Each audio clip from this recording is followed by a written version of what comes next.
ನನ್ನ ಹೆಸರು ಶಂಕರ್ ಅಂತ. ಹೊರಗಡೆ ಮಳೆ ಜೋರಾಗಿ ಬರ್ತಿದೆ. ಕಾರಣ ಸ್ವಲ್ಪ ಆಶ್ರಯಕ್ಕಾಗಿ ಇಲ್ಲೇ ಬಂದು ನಿಂತೇನಮ್ಮ.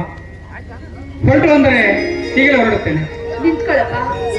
ಹೊರಗಡೆ ಜೋರಾಗಿ ಮಳೆ ಬರ್ತಾ ಇದೆ, ಅದರಲ್ಲೂ ಗುಡುಗು ಸುಡಲಿ ಬೇರೆ. ಮಳೆ ತಿಳಿಸ್ಕೊಂಡ್ರೆ ತೊಂದರೆ ಇದೆಯಲ್ಲಾಡು. ಮನೆಯಲ್ಲಿವರೆಗೆ ನಿಂತ್ಕೊಂಡು ಆಮೇಲೆ ಹೋಗುವಂತೆ. ದೇವರು ಮಾಡಲಾದ ಉಪಕಾರ ಮಾಡಿಬಿಟ್ಟಿಯಮ್ಮ. ತುಂಬಾ ಧನ್ಯವಾದಗಳು. ಇದರಲ್ಲಿ ಧನ್ಯವಾದಕ್ಕೆ ಏನಿದೆ? ದೇವರು ಕೊಟ್ಟ ಈ ಮನೆಯಲ್ಲಿ ಆಶ್ರಯ ಪಡೆದಿದೆ. ಇದರಲ್ಲಿ ನನ್ನದೇನಿದೆ? ಹಾಗೆ ತಮ್ಮದು ಯಾವ ಊರು? ಇಲ್ಲಿಗೆ ಯಾಕೆ ಬಂದಿದ್ದೀರಿ?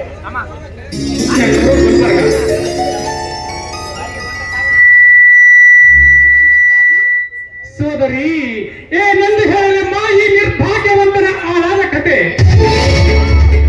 ಈ ಪಟ್ಟಣಕ್ಕೆ ಬಂದು 3 ದಿನವಾಯಿತು.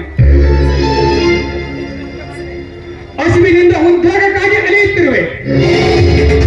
ಎಲ್ಲಿ ನೋಡಿದರೂ ಮೋಸ, ವಂಚನೆ, ಲಂಚ ಇವೇ ತುಂಬಿಕೊಂಡಿರುವಾಗ ನಮ್ಮಂತವರಿಗೆ ನೌಕರಿ ಸಿಗುವುದು ಬಹಳ ವಿರಳವಮ್ಮ. ಯಾವುದೇ ಕೆಲಸ ನೆರವೇರದೆ ಮನೆಗೆ ಹೋಗಬೇಕಿರುವವರಲ್ಲಿ ಮಳೆ ಬಂತು.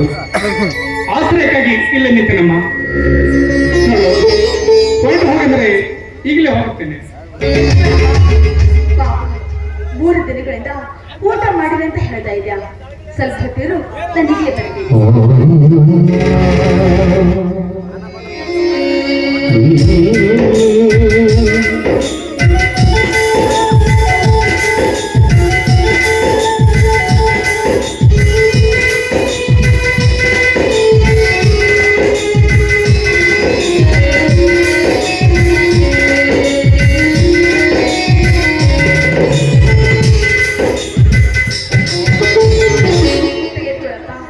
ಸಂಕೋಚ ಪಡೆದ್ರೆ ಊಟ ಮಾಡಿ.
ಎಂತ ಸದ್ಗುಣಿಯ ಮಾನವ. ನಿಜವಾಗಿ ನೀವು ಮಾನವರು ಅಥವಾ ದೇವಲೋಕದಿಂದ ಇಳಿದು ಬಂದ ಶ್ರೀದೇವಿಯು? ನಾನು ಹುಟ್ಟಿ ಇಷ್ಟು ದೊಡ್ಡವನಾದರೂ ನಿನ್ನಂತ ಸೌಭಾಗ್ಯದ ಸಜ್ಜನೆಯನ್ನು ನೋಡಿರಲಿಲ್ಲ ಮಾನವ. ನೀ ಒಳಗಡೆ ಹೋದಾಗಲೇ ನನ್ನ ಅರ್ಧ ಹೊಟ್ಟಿ ತುಂಬಿ ಹೋಯಿತಮ್ಮ. ನೀ ನಾಡುವ ಒಂದೊಂದು ಮಾತುಗಳಿಂದ ಒಂದೊಂದು ಅನ್ನದ ತುತ್ತುಗಳಾಗಿ ಹೊಟ್ಟೆ ತುಂಬಿತಮ್ಮ. ನೋಡಮ್ಮ, ಇಷ್ಟೇ ಉಪಕಾರ ಸಾಕು.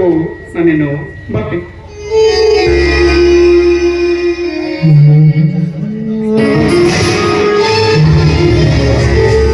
ಯಾರೋ ನಿನ್ ನಾನ್ಸೆನ್ಸ್.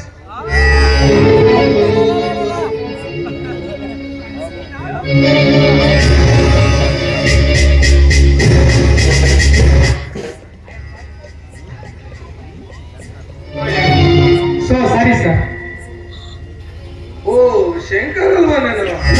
ರಾಜು,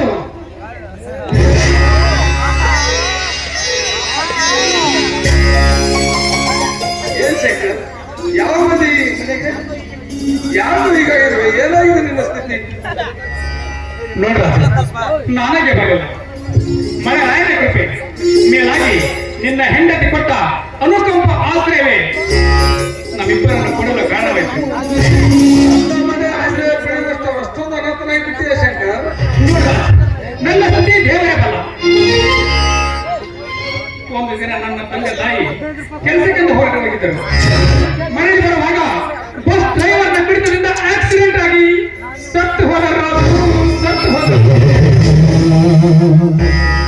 ಅಂದಿನಿಂದ ಅನಾಥನಾಗಿ ಉದ್ಯೋಗಕ್ಕಾಗಿ ಅಲಿಯುತ್ತಿರುವೆ.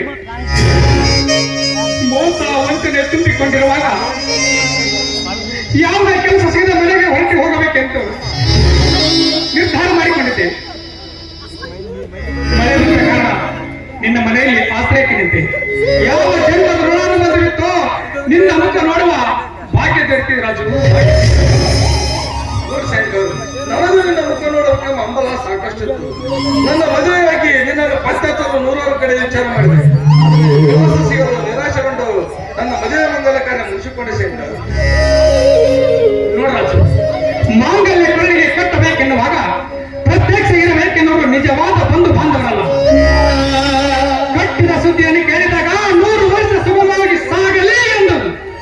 ಆ ವಯಸ್ಸಿನವರೇ ನಿಜವಾದ ನಮ್ಮ ಪಾಲಿನ ದೇವರು. ನಿಜ ಶಂಕರ್, ಅಂತ ಪವಿತ್ರ ಗುಣ ನನ್ನ ಸ್ನೇಹಿತರಲ್ಲಿ ನಿನ್ನೊಬ್ಬನಲ್ಲಿ ಅಡಗಿದೆ. ಆದರೂ ಆ ದೇವರು ನಿನಗೆ ಈ ಕೆಟ್ಟದ್ದು ಬಯಸಬಾರದದ್ದು. ಆ ದೇವರು ಕೆಟ್ಟದ್ದು ಬಯಸಿದರು ನೀವಿದ್ದೀರಲ್ಲ, ಇರುವುದು ಒಳ್ಳೆಯದನ್ನು ತೋರಿಸಬಾರದೆ.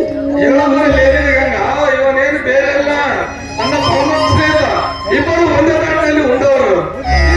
ಪರಿಸ್ಥಿತಿ ಚೆನ್ನಾಗಿಲ್ಲ. ಮುಂದೆ ನನಗೂ ದುಃಖ ಆಗ್ತಿದೆ. ಮುಂದೆ ಅವರ ಉದ್ಯೋಗ ಸಿಕ್ಕರು ಸಿಗ್ಬೋದು. ಅಲ್ಲಿವರೆಗೂ ನಮ್ಮ ಮನೆಯಲ್ಲೇ ಇರಲಿ. ಅದು ನನ್ನಿಂದ ರಾಜು. ಅಣ್ಣ, ಈ ತಂಗಿ ಮನೆ ಇರೋದಕ್ಕೆ ನಿಮ್ಗೆ ಇಷ್ಟ ಆಯ್ತು? ಹಾಗಲ್ಲಮ್ಮ, ಒಬ್ಬರ ದುಡಿಮೆಯ ರಕ್ತದಲ್ಲಿ ತಗಣಿ ಹೇಗೆ ತಿನ್ನೋದು ತಪ್ಪು ಅಂದೆ ಶಂಕರ್. ಶಂಕರ್, ಪ್ರೀತಿ ಪ್ರೇಮ ವಿಶ್ವಾಸದಲ್ಲಿ ತಪ್ಪಿಗೆ ಎಂದು ಆಸ್ಪದಿಲ್ಲ. ಈ ಶಂಕರ ಯಾವ ಜನ್ಮಕ್ಕೂ ಯಾವ ಧರ್ಮಕ್ಕೂ ತಪ್ಪಿನ ಪಾತ್ರ ವಹಿಸುವುದಿಲ್ಲ ಅಂತ ನನ್ನ ಆತ್ಮದಲ್ಲಿ ವಿಶ್ವಾಸದ ನಿಗಮದ ಲೇಖಿಸಿಕೊಂಡಿದೆ. ಶಂಕರ್ ಒಪ್ಪು. ಒಲವಿನ ನನ್ನ ಗೆಳೆಯನಾಗಿ, ಕೈ ಹಿಡಿದ ನನ್ನ ಹೆಂಡತಿಗೆ ಹೊರಹುಟ್ಟಿದ ಅಣ್ಣನಾಗಿ, ಪ್ರೀತಿ ಎಂಬ ಜ್ಯೋತಿಯನ್ನು ನನ್ನ ಮನೆಯಲ್ಲೆಲ್ಲ ಬೆಳಗಿ ನಂದದೀಪವಾಗಿ ಬೆಳಗು ಶಂಕರ್, ನಂದದೀಪವಾಗಿ ಬೆಳಗು. ರಾಜು, ರಾಜಣ್ಣ, ದೊಡ್ಡ ಉಪಕಾರವೇ ಮಾಡಿಬಿಟ್ಟು. ನೀರಿನಲ್ಲಿ ಬಿದ್ದಿರುವ ಇರುವೆಗೆ ಎಲೆಯ ಆಶ್ರಯವಾದಂತೆ ನನ್ನ ಕಷ್ಟ ಕಾಲಕ್ಕೆ ನೀ ಕೇಳಿ ತೋರಿದ್ರಿ. ಅಂದಾಗ ನೀವಿಬ್ಬರು ಮಾಡಿದ ಉಪಕಾರವನ್ನು ಯಾವ ಜನ್ಮದಲ್ಲಿ ಮರೆಯಲಾರದು, ಯಾವ ಜನ್ಮದಲ್ಲಿ ಮರೆಯಲಾರ. ನೋಡ್ರಾಜು, ಈಗ ನಾನು ಅರ್ಜೆಂಟಾಗಿ ಹೋಗ್ಬೇಕು. ಆ ಬಸ್ ಸ್ಟ್ಯಾಂಡ್ ಅಲ್ಲಿ ಎಬ್ಬಳಪ್ಪ ಕಾಯ್ತಿದ್ದೇನೆ. ಸ್ವಲ್ಪ ಹೋಗ ಭೇಟಿಯಾಗಿ ಬಂದ್ಬಿಡ್ತೀನಿ. ಬೇಗ ಬಂದ್ಬಿಡು ಶಂಕರ್. ಅಲ್ಲ ರೀ, ಆಫೀಸಿನಿಂದ ಬರ್ಬೇಕಾದ್ರೆ ತಲೆಗಳನ್ನು ಮಾತು ತಗೊಳ್ಬಾ ಅಂತ ನಾನು ಹೇಳಿದೆ. ತಗೊಂಡು ಬಂದಿದ್ದೀರಾ? ಮಾತ್ರೆಯನ್ನು ಅಷ್ಟೇ ಚಿನ್ನ ಹುಟ್ಟಿದ ಮಾತ್ರ ತಂದಿನಿ. ಅದೇನೋ ಹೇಳಿ ನೋಡೋಣ. ಇನ್ನು ಹತ್ತಿರ ಬಾ